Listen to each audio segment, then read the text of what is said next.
नमस्ते दोस्तों, classic books bye audio पिटारा में आपका स्वागत है। बेहतरीन ऑडियो बुक सुनने के लिए हमारा चैनल सब्सक्राइब करें और बेल आइकन दबाना ना भूलें ताकि आपको हर अपडेट मिलता रहे। ऑडियो पिटारा सुनना जरूरी है।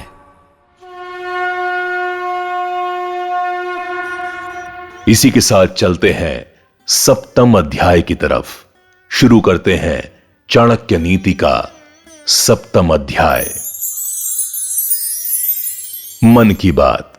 अर्थनाशम मनस्तापम ग्रहे दुश्चरितानि च वंचनम चापमानम च मतिमान्नम प्रकाशयेत। अपने धन के नष्ट होने को, मन के दुख को, पत्नी यानी गृहिणी के दोषों को, किसी व्यक्ति द्वारा ठगे जाने को और अपना अपमान होने की बात किसी से भी नहीं कहनी चाहिए। चाणक्य सहनशील होने का उपदेश देते हुए कहते हैं कि बुद्धिमान व्यक्ति को अपने दुख, कष्ट तथा घर के दोष को किसी पर प्रकट नहीं करना चाहिए। यही समझदारी है। व्यवहार में संकोच। धन धान्य प्रयोगेषु विद्या संग्रहणेषु च आहारे व्यवहारे च त्यक्त लज्जः सुखी भवेत्। जो धन और अनाज के लेन देन में, विद्या सीखने में, भोजन के समय तथा अन्य व्यवहारों में संकोच नहीं करता, वो सुखी रहता है। चाणक्य कहते हैं कि व्यक्ति को लेन देन में किसी प्रकार का संकोच नहीं करना चाहिए। विद्या अथवा किसी गुण के सीखते समय और भोजन करते समय जो व्यक्ति संकोच करता है, उसे हानि उठानी पड़ती है। इसीलिए व्यक्ति को संकोच छोड़कर हमेशा सच्ची बात करनी चाहिए और व्यवहारिक मार्ग अपनाना चाहिए। पैसे के लेन देन में हिसाब किताब जरूरी है। इसके बाद आचार्य चाणक्य संतोष का महत्व समझाते हुए कहते हैं, संतोषा अमृतम तृप्तानाम यत् सुखम शांतिरेव च नाचा तधन लुब्धानाम तश्चेतश्च धावताम। व्यक्ति को संतोष रूपी अमृत से तृप्त होने पर जो सुख शांति मिलती है, वो धन की प्राप्ति के लिए इधर उधर भटकने से नहीं मिलती। चाणक्य कहते हैं कि इस संसार में संतोष से बढ़कर कोई दूसरा सुख नहीं होता। मनुष्य की तृष्णाओं का कोई अंत नहीं है और उसकी इच्छाएं लगातार बढ़ती रहती हैं, जिसके कारण उसे सुख प्राप्त नहीं होता। संतोष स्त्रीषु कर्तव्यः स्वदारे भोजने धने त्रिषु चैव न कर्तव्यो अध्ययने तपदायनो हो। अपनी पत्नी, भोजन और धन, इन तीनों के प्रति संतोष रखना चाहिए, परंतु विद्या, अध्ययन, तप और दान के प्रति कभी संतोष नहीं करना चाहिए। चाणक्य कहते हैं कि ज्ञान प्राप्ति, तपस्या और दान देने में संतोष ना करना ही श्रेयस्कर है। मनुष्य को अपनी ही पत्नी से संतोष करना चाहिए। उसे जो भी भोजन प्राप्त हो जाए और आजीविका से जो भी धन प्राप्त हो जाए, उसी में संतोष करना चाहिए। व्यवहार में वर्जना। वृप्रयोर्वी प्रवन्योश्च दंपत्योः स्वामी भृत्यो अंतरेण न गंतव्यम हलस्य वृषभस्य च। अर्थात दो ब्राह्मणों के बीच से, ब्राह्मण और आग के बीच से, पति और पत्नी के बीच से, सेवक और नौकर के बीच से तथा इसी प्रकार हल और बैल के बीच में से नहीं गुजरना चाहिए। चाणक्य कहते हैं कि उपर्युक्त लोगों के बीच में से निकलना अनुचित होता है। पादाभ्याम न स्पृशेद अग्निम गुरुम ब्राह्मणमेव च नैव गाम न कुमारीं च न वृद्धम न शिशुम तथा। आग, गुरु, ब्राह्मण, गाय, कुमारी कन्या, बूढ़े व्यक्ति और छोटे बच्चे को पैर से कभी नहीं छूना चाहिए। चाणक्य कहते हैं कि कुछ कार्य आचार व्यवहार के विपरीत होते हैं, इसीलिए उन्हें नहीं करना चाहिए। पैर से छूने का अर्थ पवित्र लोगों और वस्तुओं का अपमान करना है। शकटम पंचहस्तेन षडहस्तेन वाजिनम हस्तिहस्त सहस्त्रेण देश त्यागेन दुर्जनम। बैलगाड़ी से 5 हाथ, घोड़े से 10 हाथ और हाथी से 100 हाथ दूर रहना चाहिए।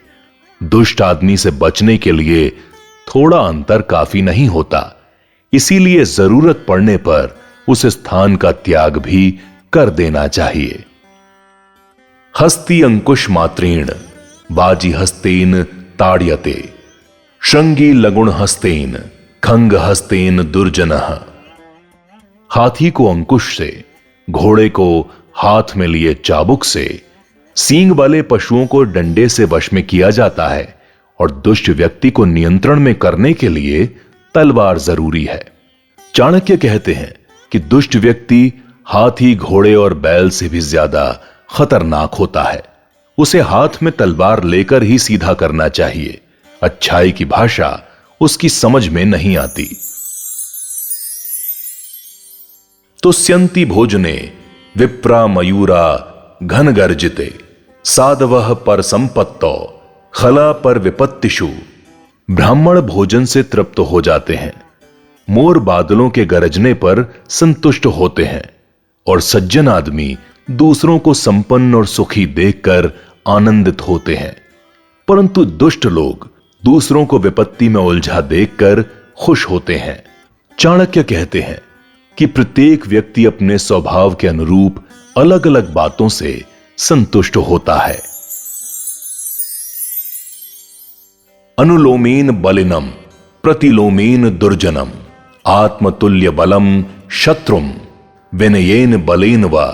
बलवान शत्रु को उसके अनुकूल व्यवहार करके कमजोर शत्रु को अपनी शक्ति के द्वारा और समान बल वाले शत्रु को बल या विनय से वश में करना चाहिए। चाणक्य कहते हैं कि परिस्थिति के अनुसार अपने शत्रु से व्यवहार करना चाहिए। यदि शत्रु बलवान हो तो उसकी इच्छा के अनुसार व्यवहार करके, यदि शत्रु बराबर वाला हो तो विनय पूर्वक उसे जीतने का प्रयत्न करना चाहिए। दुष्ट एवं दुर्बल शत्रु होने पर बल प्रयोग करना चाहिए। स्त्रियों के गुण।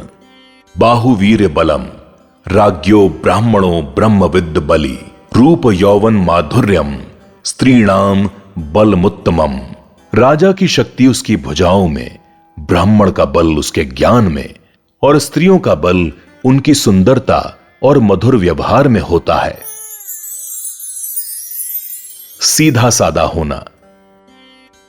न अत्यंतम सरलैर भाव्यम गत्वा पश्य वनस्थलीम छिद्यन्ते सरलास्तत्र कुब्जास्तिष्ठन्ति पादपः।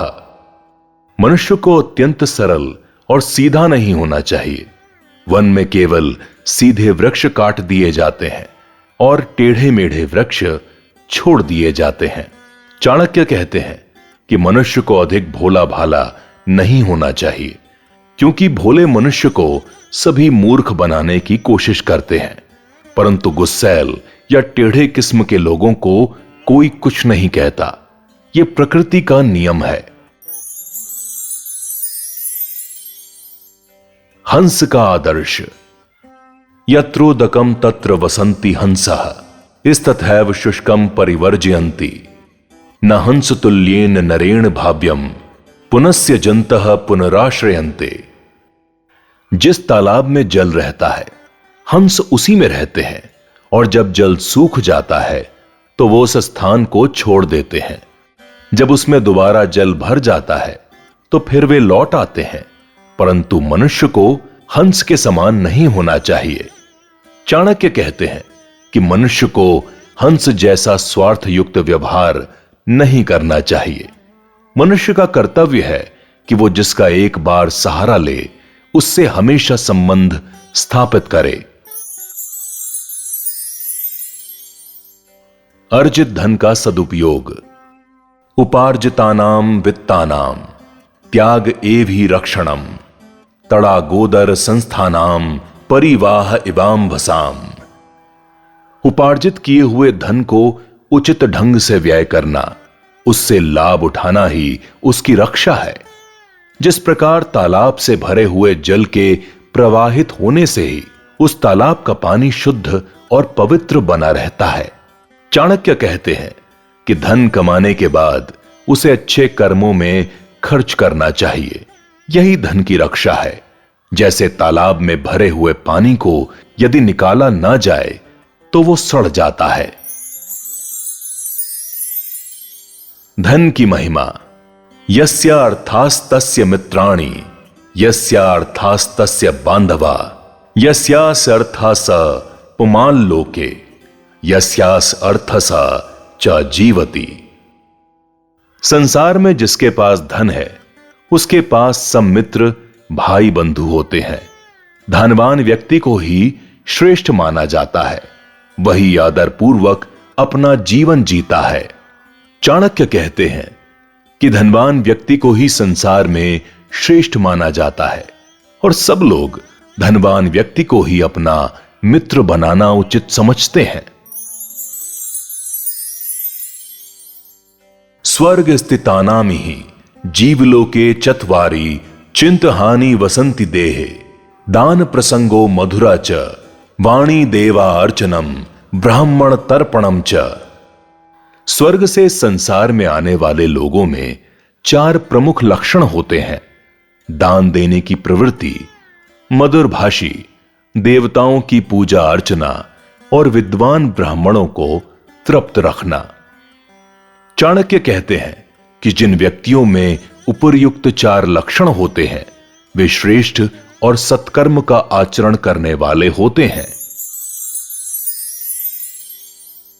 धरती का नरक।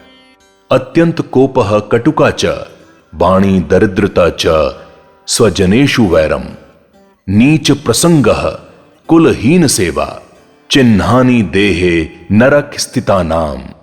अत्यंत क्रोधी कड़वी वाणी बोलने वाले, दरिद्र, अपने संबंधियों से बैर रखने वाले, दुष्ट व्यक्तियों के साथ रहने वाले और नीच कुल के लोगों की सेवा करने वाले मनुष्य को पृथ्वी लोक में ही नरक के दुखों का आभास हो जाता है।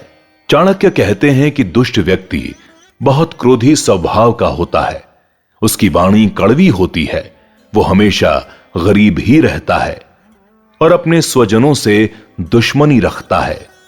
जिस व्यक्ति में ऐसे गुण दिखाई दें उसे नरक का अधिकारी समझना चाहिए।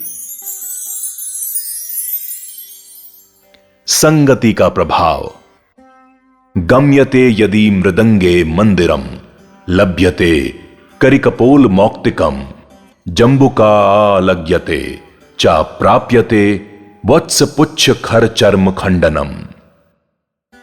सिंह की गुफा में जाने पर हाथी के मस्तिष्क का मोती प्राप्त हो सकता है, लेकिन गीदड़ की गुफा में जाने पर किसी बछड़े की पूंछ का टुकड़ा या गधे की खाल का टुकड़ा ही मिल पाएगा। चाणक्य कहते हैं कि साहसी और शूरवीर व्यक्ति की संगत से धन एवं ऐश्वर्य की प्राप्ति हो सकती है, परंतु दुष्ट और नीच व्यक्ति की संगत से कुछ भी प्राप्त नहीं होता। इसीलिए सज्जन लोगों की संगति ही करनी चाहिए।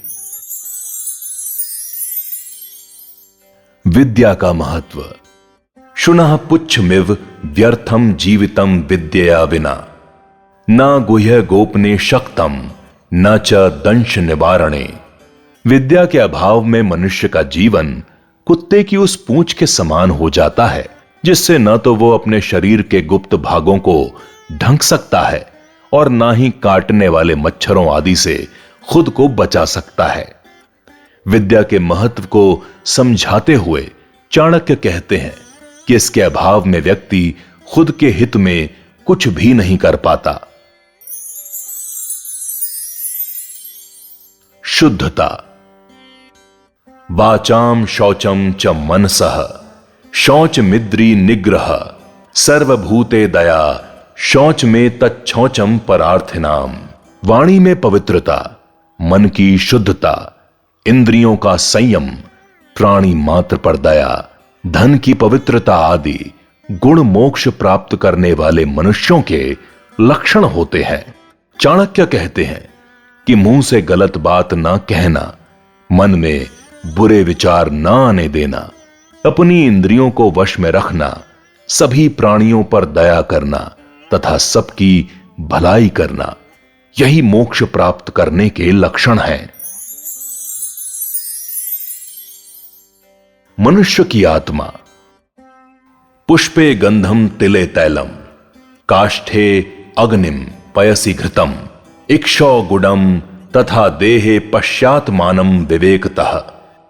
अर्थात जिस प्रकार फूल में सुगंध, तिलों में तेल, सूखी लकड़ी में आग, दूध में घी और ईख में मिठास अदृश्य रूप में उपस्थित होते हैं, वैसे ही शरीर में आत्मा और परमात्मा विद्यमान रहते हैं। चाणक्य कहते हैं कि विवेक के सहारे हमें अपने भीतर अदृश्य रूप में उपस्थित आत्मा को समझने की कोशिश करनी चाहिए। मित्रों, इसी के साथ 7वां अध्याय का समापन होता है और हम बढ़ते हैं चाणक्य नीति के 8वें अध्याय की ओर। ऑडियो पिटारा सुनना जरूरी है। दोस्तों, आपको ये कहानी कैसी लगी हमें ज़रूर बताइएगा। लाइक और कमेंट कीजिए और अपने दोस्तों के साथ ये कहानी ज़रूर शेयर कीजिए। Thank you so much. Audio पिटारा सुनना जरूरी है।